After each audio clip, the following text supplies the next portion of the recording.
Hey guys, welcome back to our channel. ఈరోజు వీడియోలో మనం మటర్ పూరి ఏ విధంగా తయారు చేయాలనేది ఈ వీడియోలో చూసేద్దాం. ముఖ్యంగా ఇప్పుడు ఈ కాలంలో అయితే ఈ బఠానీ అనేది ఎక్కువగా వస్తుంది కదా, సో అందుకోసం అనేసి నేనైతే ఈ బఠానీ పూరి అయితే తయారు చేశాను. ఇప్పుడు మనం బఠానీ పూరి ఏ విధంగా తయారు చేయాలని చూసేద్దాం. సో ఇవి వచ్చేసి పచ్చి బఠానీ అండి, 1 కప్పు వరకు తీసుకున్నాను. పచ్చి బఠానీ 1 కప్పు, అలాగే పచ్చిమిర్చి కారానికి తగ్గట్టుగా చూసుకొని వేసుకోవాలి. మనం ఎంత కారం అయితే తినగలుగుతామో చూసుకొని దానికి తగ్గట్టుగా పచ్చిమిర్చి వేసుకోవాలి. అలాగే 5 లేదా 6 వెల్లుల్లి వేసుకోవాలి. అలాగే 1/2 టేబుల్ స్పూన్ జీలకర్ర వేసుకొని ఇవన్నీ మిక్సీ వేసుకోవాలండి. ఈ విధంగా పేస్ట్ చేసుకున్న తర్వాత ఈ పేస్ట్ని మనం ఇప్పుడు పేస్ట్ అనేది మెత్తగా వచ్చేలాగా రుబ్బుకోవాలండి. సో ఇప్పుడు ఈ పేస్ట్ని మనం ఒక బౌల్లోకి వేసుకోవాలి.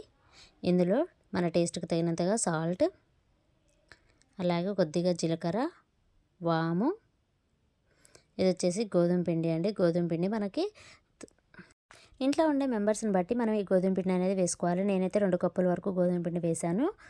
మీరు కావాలంటే క్వాంటిటీని పెంచుకోవచ్చు. సో 2 కప్పుల గోధుమ పిండి వేసుకున్న తర్వాత ఇది వచ్చేసి మనం ముందుగానే పేస్ట్ చేసి పెట్టిన ఈ వాటర్ను కూడా కలుపుకొని ఇందులో వేసుకోవాలి. ఇప్పుడు మనం కొద్దిగా వాటర్ వేసుకుంటూ మనం పూరీ పిండి ఏ విధంగా అయితే కలుపుకుంటామో అదే విధంగా వచ్చేలాగా కలుపుకోవాలి. పిండి చాలా సాఫ్ట్గా వచ్చేలాగా కలుపుకోవాలండి. మనం పూరి పిండికి ఎంత సాఫ్ట్గా అయితే కలుపుకుంటామో అంతే సాఫ్ట్గా వచ్చేలాగా చూసుకొని కలుపుకోవాలి. ఈ విధంగా కలుపుకున్న తర్వాత ఇప్పుడు ఇందులో 1/2 టేబుల్ స్పూన్ ఆయిల్ వేసుకొని ఆయిల్ కూడా ఈ పిండికి అంతా పట్టేలాగా బాగా కలుపుకోవాలి. ఎంత బాగా కలుపుకున్న తర్వాత ఈ పిండి చాలా సాఫ్ట్ అవుతుంది. అప్పుడు దీనిపైన మూత పెట్టుకొని ఒక 10 మినిట్స్ వరకు అయితే పక్కన పెట్టుకోవాలి. ఒక 10 మినిట్స్ తర్వాత అయితే పిండి చాలా సాఫ్ట్ అవుతుందండి. ఇప్పుడు మనకు కావాల్సిన సైజులో వీటిని ఉండలాగా చేసుకొని మనం పూరిలాగా ప్రెస్ చేసుకోవాలి. ఈ పూరిని మనం పూరి ప్రెస్ పైన అయినా చేసుకోవచ్చు, లేకపోతే చేతితో అయినా తాల్చుకోవచ్చు అండి, మన ఇష్టం, ఎలాగైనా చేసుకోవచ్చు. మనం పూరి ప్రెస్తో చేసినట్లయితే తొందరగా అయిపోతుంది. అలాగే మనం చిన్న ఉండలాగా చేసుకుంటే పూరి ప్రెస్తోని ఈజీగా అయిపోతుందండి.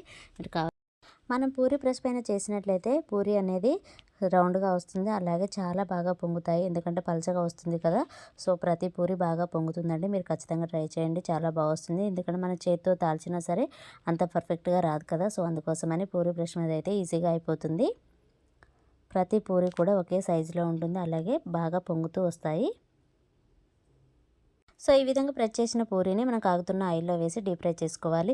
సో అంతేనండి, బఠానీ పూరి చాలా బాగుంటుంది, చాలా టేస్టీగా ఉంటుంది. ఎందుకంటే సీజనల్గా బఠానీలు అనేవి వస్తూ ఉంటాయి కాబట్టి ఈ టైంలోనే ఇలాంటివి వినియోగించుకోవాలి. పిల్లలకు పెట్టిన హెల్త్కి చాలా మంచిది. సో ఇదేనండి బఠానీ పూరి, చాలా ఈజీగా ఉంటుంది, అలాగే చాలా టేస్టీగా ఉంటుంది. అలాగే దీంట్లోకి మనకి చట్నీ కానివ్వండి, కర్రీస్ కానివ్వండి ఎలాంటి అవసరం ఉండదు. ఎందుకంటే మనం కారం అన్నీ వేస్తాం కాబట్టి మనకి ఎటువంటి అవసరం అనేది ఉండదు. సో ఇలాగే తీసుకోవచ్చు.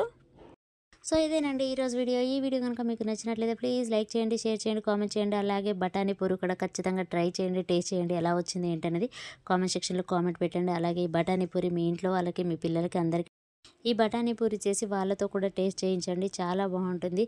Thanks for watching.